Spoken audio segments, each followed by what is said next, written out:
कैसे हैं दोस्तों। उम्मीद है खैरियत से होंगे। एक बार फिर मेरे चैनल शाहिदेव.com पर आप सभी का वेलकम करती हूँ। आज मैं लाई हूँ नाशपाती के जैम की रेसिपी। सिंपल सी रेसिपी है। इसके इंग्रेडिएंट्स मैं आपको बता दूँ। ये मेरे पास हाफ के-जी नाशपाती को मैंने कुकर में 1 कप पानी डाल करके उबाल करके पीस लिया इसको ऐसे। तो इसमें इसी तरह से करिए, कुकर में ज़्यादा जल्दी हो जाता है।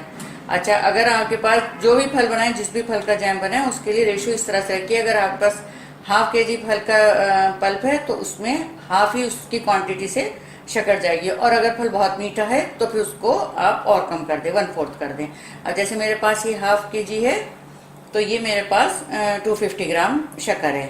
तो इसका ये रेशियो याद रखिएगा, इसी तरह से बनता है। ये मेरे पास ग्रीन फूड कलर है, इस तरह का रहता है मेरे पास। आप पाउडर फॉर्म में लेना चाहें तो वो ले लें। ये मैंने half tea spoon citric acid रखा हुआ है, इसको टाटरी भी बोलते हैं। अगर आपके पास ये नहीं है तो आप एक नींबू का रस निकाल करके उसको यूज़ कर सकते हैं। ये जो है प्रिजर्वेटिव का काम करता है।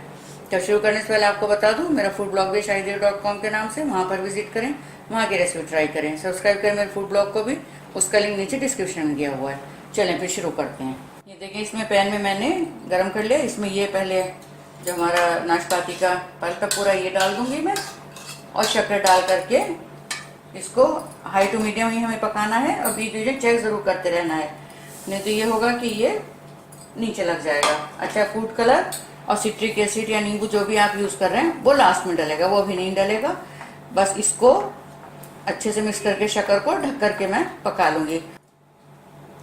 ये देखिए 15 मिनट हो गए इसको पकते हुए। मैंने इसको ढक करके पकाया था। उसकी वजह ये है, जब भी हम किसी फ्रूट को उबालने के बाद पीसते हैं तो वो गर्म होने के बाद काफ़ी उछलता है। देखिए पूरा लिड मेरा जो है ये कितने इसमें छींटे आ गए। तो मैंने जब भी इसको चेक किया तो इसको फ्लेम को स्लो करके और इसको थोड़ा सा छोड़ करके तब मैंने इसको हर बार चेक किया है। इसी तरह इसको पकाइएगा, नहीं तो सब छींटे जो हैं आपके हाथ पर आने का खतरा रहेगा। तो अपनी सेफ्टी पहले ज़रूरी है। ये देखें, ये काफ़ी गाढ़ा हो गया है। अब मैं इसमें सिट्रिक एसिड और फूड कलर डाल दूंगी। दिखाती हूँ मैं भी आपको। ये सिट्रिक एसिड हो गया, और इसी से मैं नाप करके थोड़ा सा अंदाजे से बस हमें फूड कलर डाल लेना है।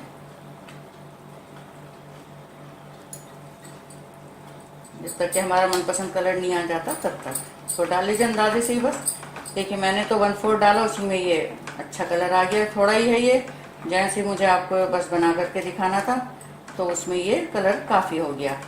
तो ये है कि आपको जितना बना रहे हैं उसके हिसाब से कलर अपना बढ़ा दीजिएगा इसमें। देखिए बिल्कुल ये काफ़ी गाढ़ा हो गया है। और जब पूरी तरह ठंडा हो जाए तब इसको आप स्टोर करें किसी भी कांच के बॉटल में या कंटेनर में। ये मैं भी आपको निकाल दिखा दी, कितना खूबसूरत कलर आया है। ये देखिए, ये नाशपाती का जैम बन करके बिल्कुल तैयार है। अच्छा, यहाँ आपको एक टेक्निक और मैं बताती चलूँ। जब भी किसी फ्रूट का आप जैम बनाएं तो उसे किसी प्लेट पे थोड़ा सा टपका करके देख लीजिए। अगर वो बिल्कुल जम जाता है तो समझिए वो बिल्कुल तैयार है। तो और पकाने की ज़रूरत नहीं, अगर नहीं तो फिर उसको थोड़ा और पका लीजिए। तो ज़रूर बताइए रेसिपी आपको कैसी लगी। आप लोगों के लाइक्स और कमेंट्स का मुझे इंतजार रहेगा। शेयर करें मेरी रेसिपी को, सब्सक्राइब करना बिल्कुल भी ना भूलें। मिलती हूँ जल्दी नई रेसिपी के साथ, तब तक अपना ख्याल रखें।